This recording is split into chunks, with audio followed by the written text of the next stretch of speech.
these numbers are rather shocking.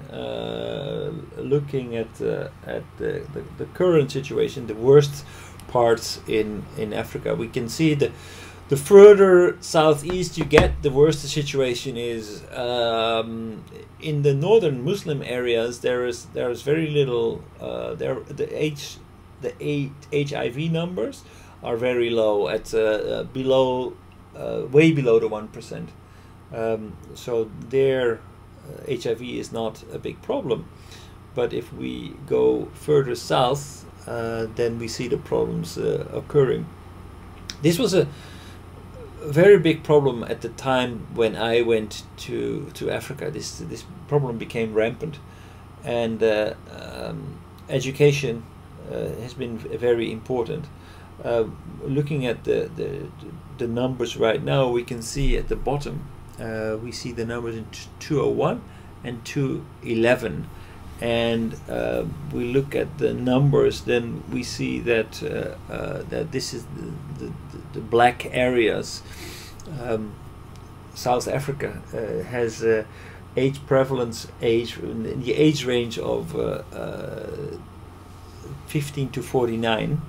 The 17.3% is HIV infected, compared to 16% in 2001. So it's on the increase, where in most countries it's actually on the decrease, but in South Africa it's on the increase. Everywhere else it's stable or going down. Botswana also 23.4, 23, 1 in 4 people, roughly speaking, 1 in 5, 1 in 4 in that area, people are HIV infected. So that's a huge threat. A huge threat. I told you this statistics is wrong. Botswana is very good country. It's a very good country. Yeah. Yeah, it's a good country, but it doesn't mean that they don't have HIV. Actually, the cultures in these countries are different. So, for example, I noticed that when I went to Uganda, and actually Uganda, the numbers are very disappointing here.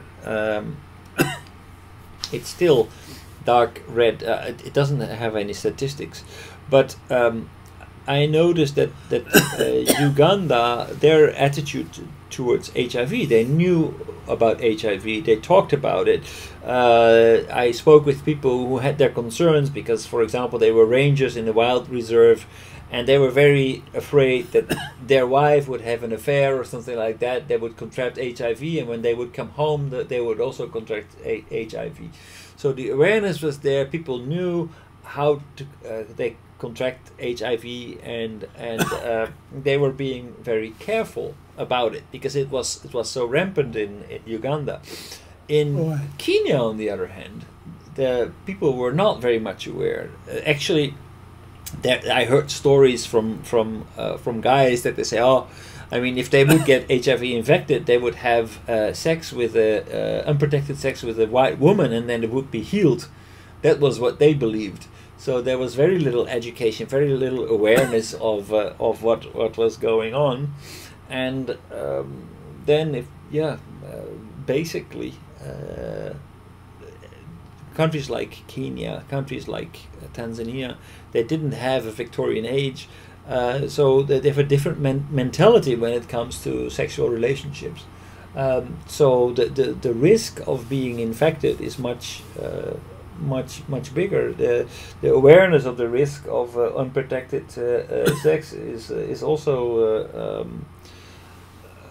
much lower. So you see a lot of non-profit organizations are trying to improve the attitude, but the the level of awareness was very different between all those countries. Right. Why? I think, well, one of the reasons the main reason why it was so successful in Uganda, because Uganda was actually that there are so many aid workers there at that time in 1995-96. How many what? Aid workers. So UN workers and other from other countries. Uganda. The reason was that actually Uganda had been ruled by Obote and Idi Amin, and they were terrible leaders, terrible dictators. Basically, there was actually, when you came into this country, you saw the population of vultures was enormously there, and the reason for that was that so many people had died during the ruling. Kidding. $660 per person. It's poor. Very poor. It's similar to Kenya. Kenya. Right. Uganda. Very high HIV ratio. Yes. They should have. They do have a high HIV ratio. You cannot touch them. No. No. Right? No, I did not. I tell you, almost all Africa, they don't have statistics. Especially per capita, less than 2,000, no statistics. Right? Japan is 38,000, but Kenya is 450, Uganda is 660. They have nothing to get data, right? Well, and you can see this HIV information. They maybe they're going to show you that year 2003 statistics, year 2005 statistics. It means actually no. Shut up. 5 seconds break. I need to take. Okay.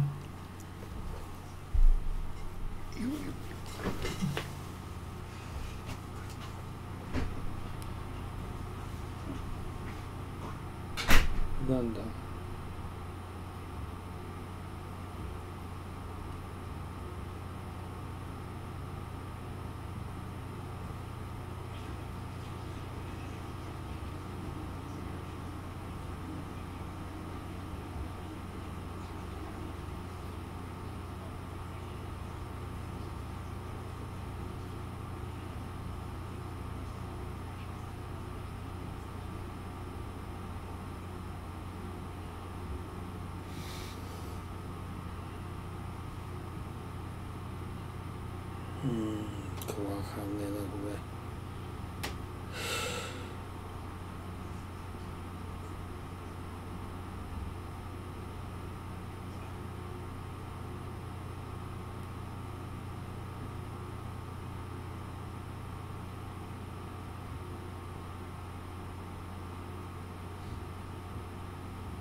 Negotiation より眠くならないね。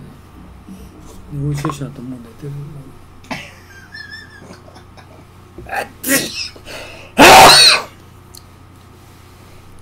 あいつにこれ読まそう。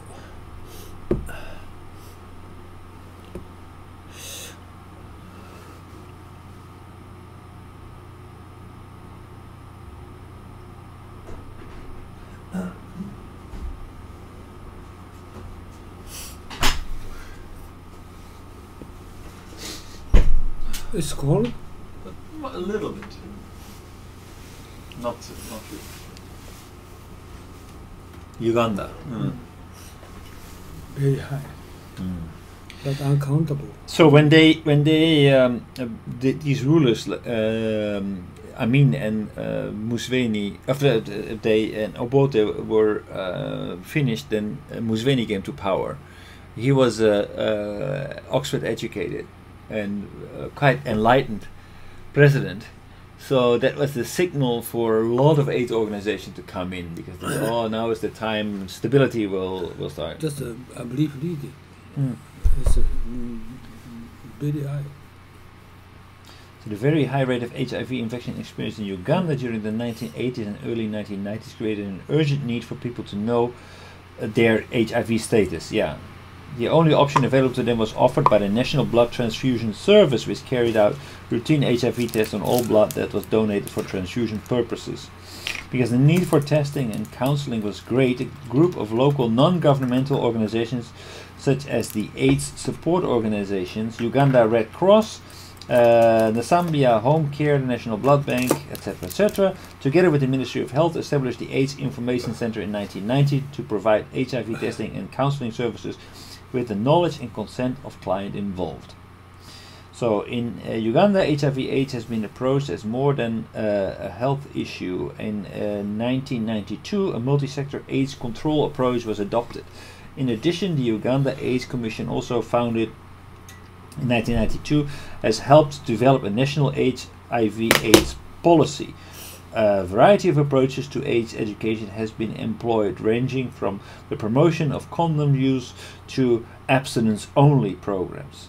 To further Uganda's efforts in establishing a comprehensive HIV/AIDS program, in 2000, the MOH implemented a birth practices and safe infant feeding counseling. According to the World Health Organization, around 41,000 women received preventing mother-to-child transmission services in 2001. Uganda was the first country to open a voluntary counseling and testing clinic in Africa called AIDS Information Center, and pioneered concept of voluntary HIV testing centers in sub-Saharan Africa. So this is indeed what I saw. This is what I saw. The situation there, the awareness there, the number of institutions that were educating about AIDS was very clearly visible there. It was on everybody's mind. This was in the news, obviously. But I can't believe it. This is per capita is so low. The income. Well, but income and HIV not necessarily to go together. I mean, if you look at the average income in South Africa, that's much higher. But the HIV infections are much higher too. South Africa is 10,000. But Uganda. But look at the AIDS numbers, the HIV numbers. Uganda is less than 500. Well, it's obvious. If you go to see those countries, if you are in those countries, then you can see that the living conditions are completely different. Uganda is really what you expect from Africa, a developing nation with a lot of dirt roads. 660 means 150 of Japan. But, of course, the real GDP is higher than that. This is nominal GDP. The real GDP is higher than that. Like Kampala is not that bad, actually.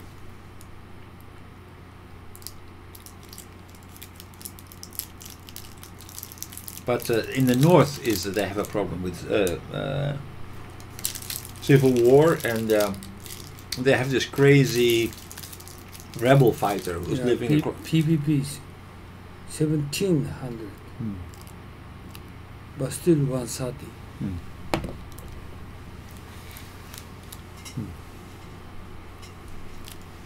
So it's a poor country, definitely. Yeah, I can't believe they're using condom. They do. A lot of them are free available, né? Yeah, even if free available, they don't use because so poor. 130. Well, but if you don't need to pay for it, then why not? Why use it? Well, because you will die. You will see that a lot of people are HIV infected. There are so many orphans there. I mean, this is the reality. I mean, it's not like if 1 in 10. I mean, these are the worst numbers, and they're all in the southern part, right? But in Uganda, also the numbers are high. If so many people around you are dying, then you will become. South Africa is 1/5 people right. HIV. 1/5. That's an extremely high number. They know that. Botswana is a very similar number.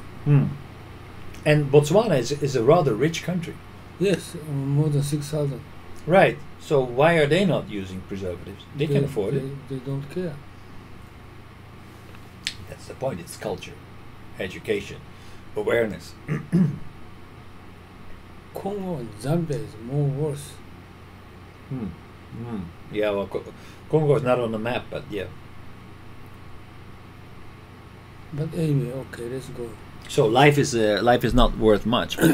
But here in Eswatini, which is called yeah, that's actually that's a country here. It's I've been here. Lesotho?